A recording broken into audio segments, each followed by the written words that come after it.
मिसाल के साथ मायावती की चाल, लोकसभा के लिए बीएसपी ने शुरू किया प्रचार। 2024 के आगाज के साथ ही लोकसभा चुनाव का समय भी नजदीक आ गया है, जिसको लेकर नेताओं ने जनता को नए साल की शुभकामनाएं देने के साथ साथ राजनीतिक दांव भी चल दिया है और इसकी शुरुआत की है बहुजन समाज पार्टी की राष्ट्रीय अध्यक्ष मायावती ने। बसपा प्रमुख मायावती ने देशवासियों से इस वर्ष लोकसभा चुनाव में सर्वजन हितैषी सरकार बनाने की अपील की है।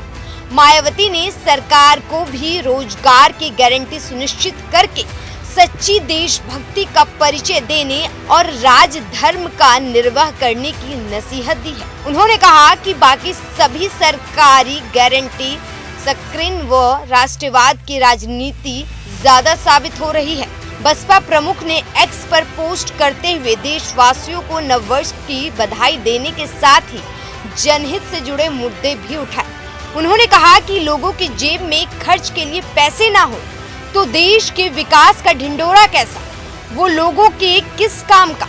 उन्होंने सरकार पर सवाल उठाते हुए कहा कि बेरोजगारों की भारी फौज के साथ विकसित भारत कैसे संभव है। उन्होंने कहा कि बीजेपी की केंद्र और राज्य में सरकारें हों या कांग्रेस सहित विपक्ष के गठबंधन की राज्य सरकारें, दोनों जबरदस्त महंगाई, विकराल रूप धारण करती गरीबी, बेरोजगारी और पिछड़ेपन जैसी बुनियादी समस्याओं पर ध्यान केंद्रित नहीं कर रही है।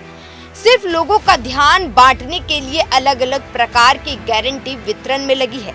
सारी गारंटी स्कीमें समाधान कम और छलावा ज्यादा लग रही हैं। उन्होंने आगे कहा कि इस चुनावी वर्ष में सरकारी वादे, घोषणाएं और दावों की शाही प्रचार से आम जनता के साथ और अधिक छल छलावा बंद करके उनके अच्छे जीवन की दिशा में काम शुरू हो और न कि कुछ मुट्ठी भर लोगों के अच्छे दिन के ही कार्य हो। मायावती ने कहा कि पहले कांग्रेस और अब बीजेपी की लंबी चली जातिवादी, अहंकारी और गैर समावेशी सरकार के दुष्प्रभाव से गरीबों का विकास लगातार बाधित हो रहा है। इसीलिए अब जनहित एवं जन कल्याण को पूर्णतः समर्पित बहुजन हित को सार्वजनिक हितैषी सरकार जरूरी है। अब देखना होगा कि मायावती की इस अपील के लगभग 4 महीने बाद होने वाले लोकसभा चुनाव में जनता किसे चुनती है। INDIA और NDA से अलग क्या देश की आम जनता अपना वोट दूसरी राजनीतिक दलों को देगी। Bureau report, news 1 India.